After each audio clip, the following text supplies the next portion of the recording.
Hello, Trey. How you doing? All right, I've got your post up here. I know you had. Okay, there's multiple this process, Jerry.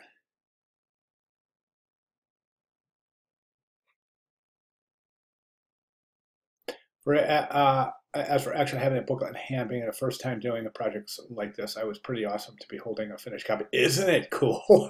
It's so cool to print your work out and go, oh wow, this is me. I did this. So I feel you, man. I feel you. I'm so glad you mentioned that. That's really cool. Love it. I know parents will almost always try to encourage their kids, but it's a great feeling hearing my parents say, wow, I like the professional, and then showing my son who had taken it. See, awesome. I'm so glad that's so cool. Thank you for including that. That's sweet. Very sweet. Okay, so it looks like you successfully have printed the book out, and that's fantastic. Now I notice a couple of things in the print. I noticed that now this is more production, but theoretically you could bleed these together so you didn't have the white gutter in the pages. And that would entail, let me jump to the yeah, yeah. So technically, what you would do is bleed the color off the side. Now, again, I'm not really too concerned about that at this point because that is more production and that's kind of outside the realm of this class. Um, and I'm not real sure if you had this printed professionally, but you could, if you did take it in to have it printed. And when I say professionally, I mean just a quick digital at Kinko's or at your local copy shop, as opposed to going to a professional output printer. But what you could tell them is that you want the black to bleed in the gutter. Um, and also that you want it trimmed. Now that would entail trim marks, and again, a little bit outside the scope of this class, but what you would do is tell them that you want the white trimmed so that you would trim that out so it would just be black, and then the center pages would bleed to black. Okay, and then that's something that they would be able to do once you tell them exactly how you want this to look. Um, okay, let's go ahead and take a closer look.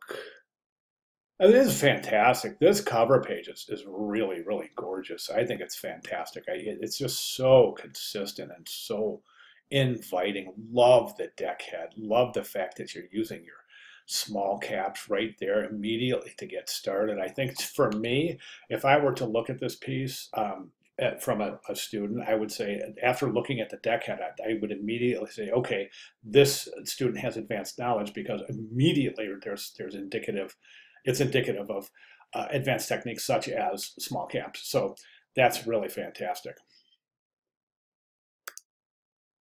Okay, so continued on page 9. That you can set that in italic, definitely. Definitely set that in italic.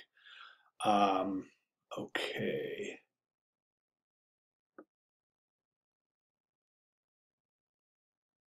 Looking good.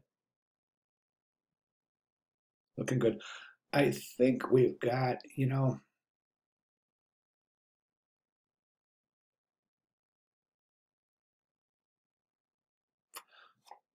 or just really, really good work. This is no surprise. We've been through this before. There's a widow right there.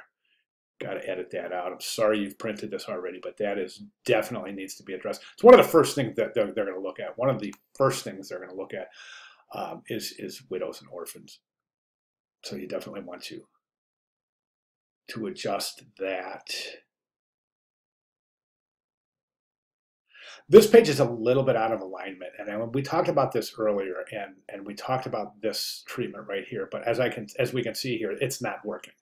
And the reason it's not working is because this is all out of alignment. Let me do something here. Let me grab a straight edge here, and we can see that that's not in alignment. So theoretically, what you would want to do, what I would do is this: I would take that continued from page 3, and I would just move it up to right about there, not too close to a no print zone, but move it up a little bit, just so you can start your type right here. So this question right here, where would be started right here, where the credited work is. So that's all in alignment with continued rising above a little bit.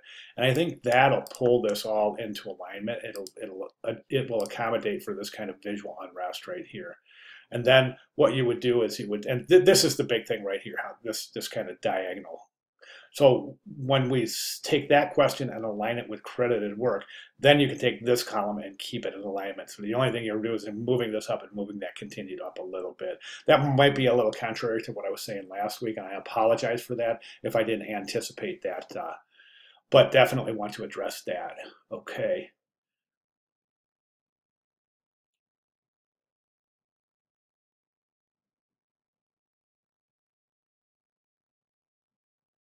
Good stuff. All right. So yeah, that's it. And if you want to, I don't know if you want to adjust the widow and some of those other things and then reprint. But if you do, I would recommend, tell them at wherever you printed this, tell them that if you printed it at home, you can't run a full bleed. You would have to trim it yourself, which could be quite daunting. Unless you have a page trimmer. And I don't want you to go out and get a page trimmer to do this, just as long as you're aware of how this white affects the general aesthetic. And again, like I said, it's not a big deal. I think you're getting what we need to present here. I think you're understanding what we have. So that's fantastic. All right, great job. If you have any questions at all, please let me know. But I'm definitely looking forward to seeing your final submission. Thank you very much, Trey.